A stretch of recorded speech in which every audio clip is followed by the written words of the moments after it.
Good afternoon to all of you. मैं doctor Neeraj Srivastava इस channel पर आप सभी लोगों का स्वागत करता हूं। और आज हम लोग प्रैक्टिकल एग्जाम में जो कुछ कॉमन वाइवा के क्वेश्चंस हैं उसको देखते हैं, और जो काफ़ी सिंपल हैं, काफ़ी बेसिक क्वेश्चन है, बस उन्हीं पर फोकस करेंगे हम लोग। कई बार एग्जाम में पूछा जाता है कि what is preterm baby and post term baby. तो अगर हम उसको डिफाइन करना हो तो less than 37 week gestational age preterm है, 37 to 42 is term and more than 42 is post term. उसी के साथ कई बार low birth weight baby, very low birth weight baby और extremely low birth weight baby को भी डिफाइन करने को पूछा जा सकता है। तो लो बर्थ वेट बेबी, इसको हम LBW भी बोलते हैं, that is less than 2.5, VLBW less than 1.5 and extremely low birth baby जिसको ELBW कहते हैं that is less than 1 kg। कभी पूछा जाता है कि what is common causes of birth asphyxia in newborn baby, मतलब बर्थ एस्फेक्सिया के कॉमन काज क्या हैं। तो इसको तीन तरह से डिफाइन करते हैं। कुछ मैटरनल कॉजेज होते हैं, कुछ फीटल कॉजेज होते हैं और कुछ डिलीवरी से रिलेटेड कॉजेज होते हैं। इस कंडीशन को हाई रिस्क कंडीशन भी बोलते हैं। तो मैटरनल कंडीशंस में देखेंगे, अगर मदर डायबिटिक है, अगर मदर में प्री एक्लेम्सिया है, मैटरनल कार्डियक डिजीज है और मैटरनल APH है या उसको कोई ड्रग से एलर्जी है, तो वो कंडीशन होती है जिसमें कि बर्थ एस्फेक्सिया हो सकता है। फीटल कंडीशन क्या है? फीटल कंडीशन में जैसे बच्चे प्री टर्म डिलीवरी है, IUGR है बेबी, म्यूकोनियम स्टेन है, फीटल डिस्ट्रेस है या ओलिगो एंड पॉलीहाइड्रोमनियोस है, ये फीटल कॉजेज हैं। डिलीवरी से रिलेटेड कंडीशन है जैसे ब्रीच प्रेजेंटेशन है या सिफेलो पेल्विक डिस्प्रपोर्शन है। तो ये कुछ कंडीशन हैं जिसमें जो है बर्थ एस्फिक्सिया होने के चांसेस रहते हैं बच्चों में। व्हाट इज अपगार स्कोर, ये काफ़ी कॉमन क्वेश्चन है और काफ़ी फ्रिक्वेंटली पूछा जाता है। तो Apgar score is a scoring system used for assessing the condition of newborn baby at the time of birth। इसको डेवलप किया है डॉक्टर वर्जीनिया ने, जो एक एनेस्थेटिक डॉक्टर थे। तो अपगार स्कोर में मेनली 5 स्कोरिंग होती है, that is muscle tone, pulse, grimace, appearance and respiratory rate. Total scoring 0 से 10 के बीच में होती है, हर की स्कोरिंग 0, 1, 2 होती है। तो इस चार्ट में आप देख सकते हैं कि किस ग्रेडिंग पर कितने मार्क्स देने हैं, कितने स्कोर देने हैं। तो ये कॉमन क्वेश्चंस हैं जो सबको पता होना चाहिए। What is the neonatal resuscitation and which equipment is required. पूछा जाता है कई बार कि नियोनेटल रिससिटेशन क्या है और इसके लिए कौन कौन से इक्विपमेंट की जरूरत पड़ती है। तो इसमें आप देखेंगे कि neonatal resuscitation according to NNF and IAP, it is a set of intervention used to assist the airway, breathing and circulation of newborn after birth। ये इसका डिफिनीशन है। इसमें जो इक्विपमेंट यूज होते हैं दैट इज सक्शन एपरेटस, जिसमें mucus sucker है और कुछ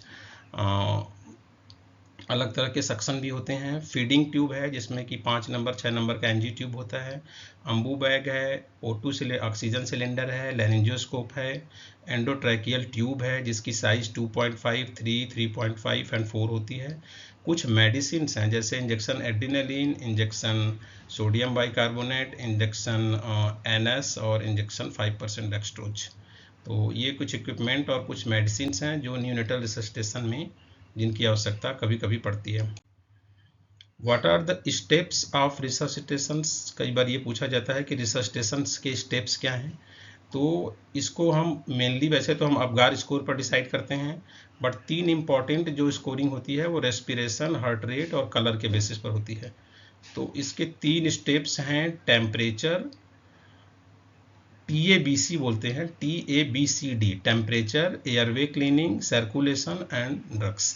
तो टेम्परेचर को मेंटेन करते हैं by the radiant warmer, by maintain the temperature of NICU, by providing the pre warming cloth. अच्छा, एक चीज़ और पूछा जाता है, NICU का नॉर्मल टेम्परेचर कितना होता है? आंसर होगा 26 to 28 डिग्री सी। फिर एयरवे क्लीनिंग कैसे करते हैं? एयरवे क्लीनिंग में पहले बच्चे को स्निफिंग पोजीशन में रखते हैं। स्निफिंग पोजीशन में नेक स्लाइटली एक्सटेंडेड होता है। फिर ब्रीदिंग को कैसे मेंटेन करते हैं? ब्रीदिंग को मेंटेन करते हैं by tactile stimulation, by administration of free flow oxygen, bag and mask ventilation and positive pressure ventilation. Circulation को मेंटेन करते हैं by chest compression and by endotracheal intubation. Drugs जो होते हैं वो यूज होते हैं epinephrine mainly, sodium bicarbonate and normal saline. तो जो स्टेप्स होते हैं उसको हम बोल सकते हैं TABC, temperature, airway cleaning, circulation and drugs. Ayurveda में एक क्वेश्चन पूछा था, व्हाट इज शिशु, व्हाट इज बालक एंड व्हाट इज कुमार। तो अमरकोश में इसका डिफिनीशन दिया गया है, शिशु अतिशय शयनेति शिशु, child take excessive sleep and hence it is called शिशु। तो यहाँ पर आप देख सकते हैं कि शिशु का डिफिनीशन पूछा जाएगा तो क्या बोलना है, बालक का डिफिनीशन पूछा जाएगा, बल संचलने है, जिसमें डे बाय डे जिसका स्ट्रेंथ बढ़ता है वो बालक है। कुमार क्या है, क्रीड़ायाम इति कौमार, मतलब जिसका अधिकतर समय मैक्सिमम टाइम क्रीड़ा में गुजरता है, प्ले में गुजरता है, दैट इज कुमार है। तो ये तीनों शिशु, बालक, कुमार के डिफिनीशन को यहाँ से हम देख सकते हैं। उसके बाद है कि एक मोस्ट कॉमन क्वेश्चन सब्जेक्ट का, that is what is the definition of kaumar vritta. ये सबसे मतलब फाइनल क्वेश्चन होता है, जब कुछ ना बता पाए तो ये इसका आंसर तो एटलीस्ट होना ही चाहिए कि आचार्य सुश्रुत के अनुसार कौमार वृत्त की परिभाषा क्या है। तो यहाँ आप श्लोक में देख सकते हैं, कौमार वृत्तम नाम कुमार भरण धात्री क्षीर दोष। इसको कंप्लीट श्लोक को याद रखिए और इसकी मीनिंग को देख लीजिए कि कौमार वृत्त में क्या क्या चीज़ें डील की जाती हैं। इसमें कुमार भरण, धात्री क्षीर दोष, दुष्ट स्तन्य और ग्रह रोगों के बारे में अध्ययन किया जाता है। तो ये इस सब्जेक्ट का one of the most basic question है। एक दूसरा होता है कि आचार्य हारित के अनुसार कौमार वृत्त की परिभाषा क्या है। तो ये भी श्लोक याद होना चाहिए, दैट इज गर्भोपक्रम विज्ञानम सूतिकोपक्रमस तथा बालानाम रोग समनी क्रिया बाल चिकित्सकम। यानी कि आचार्य हारित ने जो डिफाइन किया है कौमार वृत्त या बाल रोग की परिभाषा, दैट इज वहाँ पर knowledge of antenatal care, postnatal care and treatment of childhood diseases, ये तीनों चीज़ें जहाँ हैं वहीं उसी को उन्होंने बाल चिकित्सा कहा है। अब एक और कॉमन क्वेश्चंस कई बार वाइवा में पूछा था कि व्हाट इज क्षीरप, क्षीरनाद एंड अन्नाद। ये डिवीजन वय विभाग विभेदन ये आचार्य सुश्रुत के द्वारा किया गया है। तो kshirapa birth to till 1 year, kshirannada 1 to 2 year and annada 2 to 6 year. जो क्षीरप बेबी होगा दैट इज ओनली डिपेंड होगा ब्रेस्ट फीडिंग पर, क्षीरनाद ब्रेस्ट फीडिंग और रेगुलर डाइट पर होगा और अन्नाद केवल रेगुलर डाइट पर होगा। फिर आचार्य काश्यप के अनुसार कई बार वय भेद या एज डिवीजन के बारे में पूछा जाता है। तो उसका आंसर होगा गर्भ, बाल, कुमार, युवा, मध्यम, वृद्ध। आचार्य काश्यप ने 6 डिवीजन बताया है। तो गर्भ कब तक बोला है, गर्भकाल, कंसेप्शन टिल डिलीवरी, बाल birth till 1 year, Kumar 1 year से 16 ईयर, यौवन ये 17 to 34, मध्यम 35 से 70 और वृद्ध काल 70 to टिल डेथ। तो ये डिवीजन आचार्य काश्यप का है, ये कई बार पूछा जाता है, तो इसको भी आप यहाँ से याद कर सकते हैं। What is the modern classification of age, जो पीडियाट्रिक में एज का क्लासिफिकेशन बताया गया है वो क्या है, दैट इज कि न्यूबॉर्न पीरियड जो है बर्थ से 28 डेज ऑफ लाइफ है, इन्फेंट बर्थ से 1 ईयर तक इन्फेंट बोलते हैं, 1 से 3 साल तक टोडलर बोलते हैं, 3 से 6 साल तक प्री स्कूल एज बोला जाता है एंड 6 से 12 साल तक स्कूल एज बोला जाता है।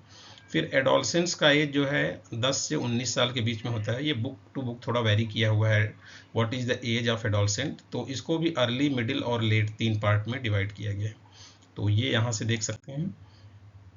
What is the normal value of weight, height, head and chest circumference in newborn baby. तो वेट, हाइट, हेड सर्कमफ्रेंस और चेस्ट सर्कमफ्रेंस की नॉर्मल वैल्यू क्या है। तो ये भी एक one of the simple question है इस सब्जेक्ट का। नॉर्मल बर्थ वेट 2.6 to 3.8 है। ये कहीं कहीं बुक में थोड़ा वेरी करता है बट दिस इज, ये आंसर सही है, 2.6 to 3.8। पहले 7 दिनों तक 5 to 10% वेट लॉस होता है, उसके बाद बच्चे का वेट बढ़ने लगता है। लेंथ नॉर्मल 48 to 52 सेंटीमीटर है, इसको हम क्राउन हिल लेंथ या CHL भी बोलते हैं।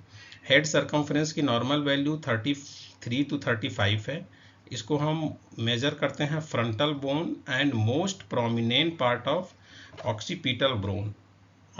तो उसको आगे से फ्रंटल और पीछे से ऑक्सीपिटल बोन के पूरा इसको मेजर करते हैं मेजरिंग टेप से। चेस्ट सर्कमफ्रेंस की नॉर्मल वैल्यू होती है 30 से 33 तक। बर्थ के समय देखा जाता है कि head circumference is greater than chest circumference up to 3 centimetre, मतलब 3 सेंटीमीटर तक वो बड़ा होता है।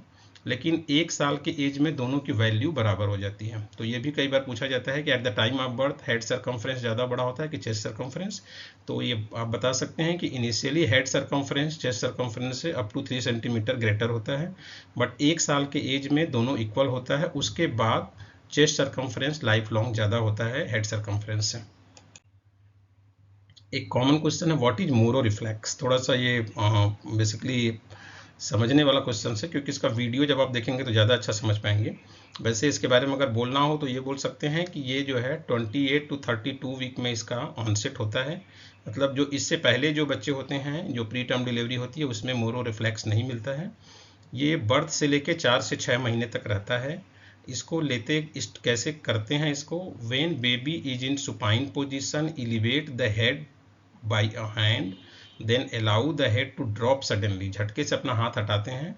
देन रिस्पॉन्स क्या होता है, extension of neck, extension and abduction of upper limb, flexion and adduction of upper limb and then cry. इस चीज़ को आपको याद करना पड़ेगा, क्योंकि ये या तो जब डिमॉन्स्ट्रेशन करेंगे तब आप समझ पाएंगे, नहीं तो याद करना पड़ेगा। अब ये कब होता है कि बाईलैटरल रिफ्लेक्सेस नहीं मिलते हैं, ये तब होता है जब बेबी बहुत ज़्यादा प्री मैच्योर है, यानी 28 से पहले डिलीवरी हुई है, या बेबी में कोई CNS डिप्रेशन है, या बेबी में बर्थ एस्फिक्सिया हुआ है। एसिमेट्रिकल कब होता है, यानी एक हाथ में जो है मोरो रिफ्लेक्स मिल रहा है, दूसरे में नहीं मिल रहा है। ऐसा तब मिलता है जब बच्चे में अर्ब पाल्सी हो या क्लेविकल फ्रैक्चर हो। और 6 महीने के बाद भी मोरो रिफ्लेक्स परसिस्ट करेगा, वो कंडीशन कौन सा होगा, जैसे CNS डैमेज हो, यानी जो सेरेब्रल पाल्सी के केसेज होते हैं इसमें ये प्रॉब्लम आती है। व्हाट इज बेलार्ड स्कोर, ये भी कई बार पूछा जाता है। तो बेलार्ड स्कोर जो है जेस्टेशनल एज असेसमेंट स्कोर है। तो इसमें 2 तरह के क्राइटेरिया होते हैं, फिजियोलॉजिकल एंड न्यूरोलॉजिकल। और this score allow for the estimation of age in the range of 26 week to 44 week. इसमें जो है ग्रेडिंग -1 से लेके 5 तक होती है। और इन्हीं जो 5 पॉइंट इधर हैं, न्यूरोमस्कुलर में पॉस्चर है, स्क्वायर विंडो साइन है, आर्म रिक्वायल है, पॉप्लिटियल एंगल है, स्कार्फ साइन है। फिजिकल क्राइटेरिया में स्किन है, आई है, प्लांटर रिफ्लेक्सेस है, प्लांटर सरफेस है, और ब्रेस्ट नोड्यूल है। तो जिसका इस पर फ्लैक्स होगा या जिसका इस पर कंपाइलेशन होगा, उसको तो एक एक जो है साइन को कैसे एसेस करते हैं उसको जानना बहुत ज़रूरी है। अदरवाइज जितना भी सफिशियंट है, बट जो इसके बारे में डिटेल लिखा होगा तो एक एक को अलग से पढ़ लेगा कि स्क्वायर विंडो कैसे देखते हैं, या आर्म रिक्वायल कैसे देखते हैं, पॉप्लिटियल एंगल कैसे देखते हैं। ठीक है, तो ये mainly gestational age assessment criteria है। कई बार पूछा था कि व्हाट इज नाभि नाल छेदन, means cutting of umbilical card, इसके बारे में आयुर्वेद में क्या कहा गया है। तो nabhi nal chhedan is the process of cutting the umbilical cord. According to Acharya Charak, umbilical cord should be tie at the karpas sutra at distance of 8 angul from the base, then it cut just above the knot with ardhadhar shastra. तो इसमें important है कि इसका cut जो होता है अर्धधार शस्त्र से होता है। जो डिस्टेंस होता है आचार्य चरक के अनुसार 8 अंगुल पर काटते हैं, आचार्य सुश्रुत के अनुसार 8 अंगुल पर काटते हैं, और आचार्य वाग्भट के अनुसार 4 अंगुल पर काटते हैं। काटने के बाद वहाँ कुष्ठ तैल की टेस्टिंग की जाती है, जो कि इन्फेक्शन से प्रिवेंट करता है तथा हीलिंग को प्रमोट करता है। तो ये डिस्क्रिप्शन है कटिंग ऑफ एम्बिलिकल कार्ड के बारे में आयुर्वेद में, 8 अंगुल, 8 अंगुल और 4 अंगुल का। What are the normal range of vitals in newborn baby. Vitals में जैसा आप जानते हैं 4 चीज़ें आती हैं, temperature, heart rate, respiratory rate and blood pressure.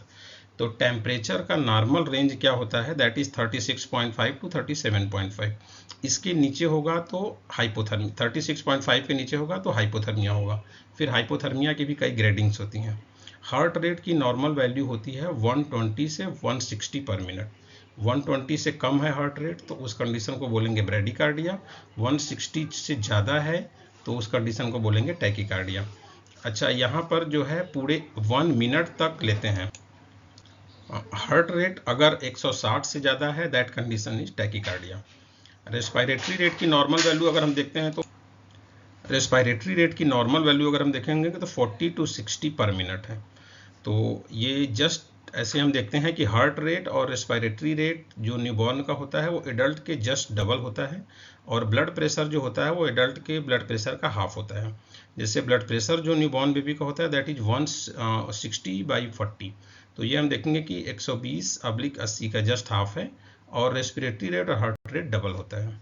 तो इसको हम इस तरह से इजीली याद कर सकते हैं।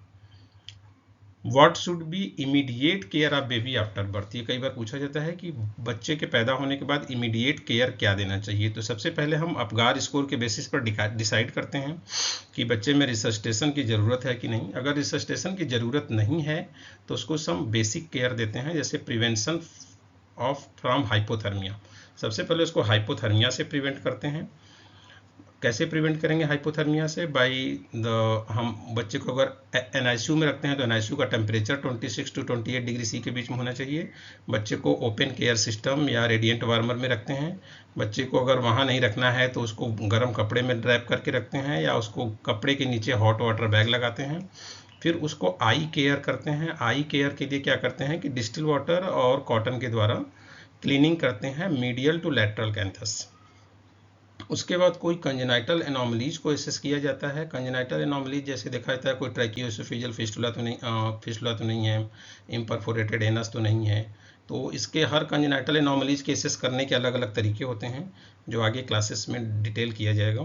बट ये इनिशियली एसेस किया जाता है कि कोई लाइफ थ्रेटनिंग कॉम्प्लिकेशन तो नहीं है बच्चे को। अगर कोई लाइफ थ्रेटनिंग कॉम्प्लिकेशन होता है तो उसको पीडियाट्रिक सर्जन के यहाँ रेफ़र किया जाता है, जिससे कि उसकी लाइफ को बचाई जा सके। विटामिन के एडमिनिस्ट्रेशन करते हैं। विटामिन के एडमिनिस्ट्रेशन जैसा कि लास्ट क्लास में देखे होंगे, विटामिन के प्रोवाइड क्लॉटिंग फैक्टर 2, 7, 9, 10। तो विटामिन के प्री टर्म और टर्म दोनों कंडीशन में विटामिन के लगाया जाता है। दोनों के डोज अलग होते हैं, बट विटामिन के का इनिशियल जो है फर्स्ट 24 आवर के अंदर ही लगना जरूरी है। तो इसको बर्थ के समय तुरंत इसको जो है लगाया जाता है अगर बच्चा स्टेबल है तो। What are the causes of preterm neonate and its complication, ये कॉमन क्वेश्चन है कि प्री टर्म नियोनेट की डिलीवरी मतलब प्री टर्म डिलीवरी के कॉजेज क्या हैं, उसके फीचर क्या होंगे, उसमें कॉम्प्लिकेशन क्या हो सकते हैं। तो प्री टर्म डिलीवरी के कॉजेज हैं foetal distress, placental dysfunction, placenta previa, और pre eclampsia, chronic medical condition, कोई इन्फेक्शन जैसे टॉर्च का इन्फेक्शन होता है मदर में, जिसमें टॉक्सोप्लाज्मा, अदर, साइटोमेगैलोवायरस, रूबेला और हर्पीज सिम्प्लेक्स होता है। अब प्री टर्म अगर कोई बेबी डिलीवर हुआ तो उसमें क्या क्या फीचर्स होंगे, उसका बर्थ वेट लेस देन 2.5 होगा, CHL लेस देन 47 होगा, हेड सरकम्फरेंस लेस देन 33 सेंटीमीटर होगा, चेस्ट सरकम्फरेंस लेस देन 30 सेंटीमीटर होगा, बच्चे में हाइपोटोनिया होगा, उसके रिफ्लेक्सेस अल्टर्ड होंगे। और कोई प्री टर्म डिलीवरी हुई है तो क्या क्या कॉम्प्लिकेशन हो सकते हैं। प्री टर्म डिलीवरी में जो कॉम्प्लिकेशन हो सकते हैं that is respiratory distress syndrome, जिसको RDS बोलते हैं, या इसी को हाइलिन मेम्ब्रेन डिजीज बोला जाता है, दैट इज HMD। रेटिनोपैथी या प्री मैच्योरिटी हो सकती है अगर बच्चे को एक्सेसिव ऑक्सीजनेशन दिया गया है तो। ब्रांकोपल्मोनरी डिस्प्लेसिया जिसको BPD बोलते हैं। एपनिया बहुत ज़्यादा कॉमन है प्री टर्म बेबी में। जॉन्डिस के लिए बहुत ज़्यादा प्रोन है pre term baby. Hypoglycaemia, hypocalcaemia, hypothermia और इंट्रावेंटिकुलर हैमरेज, ये कुछ कंडीशन हैं जिसके लिए प्री टर्म बेबी बहुत ज़्यादा प्रोन होता है। इसलिए प्री टर्म बेबी का केयर बहुत ज़्यादा मुश्किल होता है उसको केयर करना। जितनी प्रीमैच्योरिटी बढ़ती जाती है केयर उतना मुश्किल होता है। What are the steps of प्राण प्रत्यागमन इन आयुर्वेद, तो आयुर्वेद का अगर ये प्राण प्रत्यागमन को लेके भी कई बार न्यूनेटल रिसस्टेशन के साथ साथ प्राण प्रत्यागमन के क्वेश्चंस भी पूछे जाते हैं। तो प्राण प्रत्यागमन के बारे में जैसा कि आप जानते हैं कि आचार्य चरक, सुश्रुत और आचार्य वाग्भट तीनों लोगों के द्वारा बताया गया है। तो ये जो श्लोक हैं दैट इज फर्स्ट, जो टोटल प्राण प्रत्यागमन के केयर हैं उसको 2 पार्ट में डिवाइड किया गया है। First general care to initiate respiration, और अगर जनरल केयर से उसमें रिवाइव नहीं हो रहा है तो कुछ स्पेसिफिक मेजर्स भी लेने हैं या कुछ स्पेसिफिक केयर प्रोवाइड करने हैं। तो पहले 2 जो आते हैं that is in general care, और ये थर्ड आता है ये स्पेसिफिक केयर में आता है। तो जनरल केयर में पहला है अस्मनो संगठनम कर्णयोमूल, striking of 2 stone at the base of ear, this will stimulate the auditory nerve which will activate respiratory centre in body. तो ये जो पहला स्टेप है उससे क्या होता है, ऑडिटरी नर्व स्टिमुलेट होता है। सेकेंड है शीतोदकेन, उष्णोदकेन व मुख परिसेक। तो इसमें है कि dusting of warm and cold water on the baby face, तो यहाँ से फेशियल नर्व स्टिमुलेट होता है। अगर हम इसके मॉडर्न कोरिलेशन को देखते हैं तो ये माना जाता है कि जो पहला स्टेप है उससे ऑडिटरी नर्व स्टिमुलेट होता है, दूसरा जो शीतोदकेन उष्णोदकेन जो डस्टिंग है वाटर की उससे फेशियल नर्व स्टिमुलेट होता है, वो भी अगेन रेस्पिरेटरी और कार्डियक सेंटर को स्टिमुलेट करता है। थर्ड जो है ये स्पेसिफिक मेजर है, अगर पहले दो से बच्चा रिवाइव नहीं हो रहा है, उसका रेस्पिरेशन इस्टेब्लिश नहीं हो रहा है, तब हम आते हैं स्पेसिफिक मेजर्स पर, जिसमें है कृष्ण कपालिका सुपेन। तो ये भी है कि अगर बेबी स्टेबलाइज नहीं हुआ तो इस कंडीशन को देते हैं। ये एक तरीके से ऑक्सीजनेशन का प्रोसेस है, ये मतलब बच्चे को एक्स्ट्रा ऑक्सीजन प्रोवाइड किया जा रहा है by the Krishna Kapalika soup. तो इसमें भी अल्टीमेटली ऑप्टिक नर्व स्टिमुलेट होता है, तो ये भी जो है अल्टीमेटली रेस्पिरेटरी और कार्डियक सेंटर को ही स्टिमुलेट करता है। फोर्थ जो होता है चैंटिंग ऑफ मंत्रा, जिसको बोलते हैं मंत्र उच्चारण, ये केवल आचार्य वाग्भट ने बताया है। ऊपर के तीनों ये जो है आचार्य चरक ने बताया है। तो ये इसमें भी ऑडिटरी नर्व स्टिमुलेट होता है। तो ये 4 स्टेप्स हैं प्राण प्रत्यागमन के, जो कि आयुर्वेद में बताए गए हैं। कई बार पूछा जाता है कि what are the steps of नवजात शिशु परिचर्या। नवजात शिशु परिचर्या में आचार्य चरक, सुश्रुत और अष्टांग संग्रह के अनुसार क्या क्या स्टेप्स होंगे, तो इसमें देख सकते हैं आचार्य चरक के 7 स्टेप बताए गए हैं। प्राण प्रत्यागमन, स्नान, मुख विशोधन, गर्भोदक वमन, नाल छेदन, जात कर्म, रक्षा कर्म। इसी तरह फिर आचार्य सुश्रुत के स्टेप्स बताए गए हैं, फिर अष्टांग संग्रह के बताए गए हैं।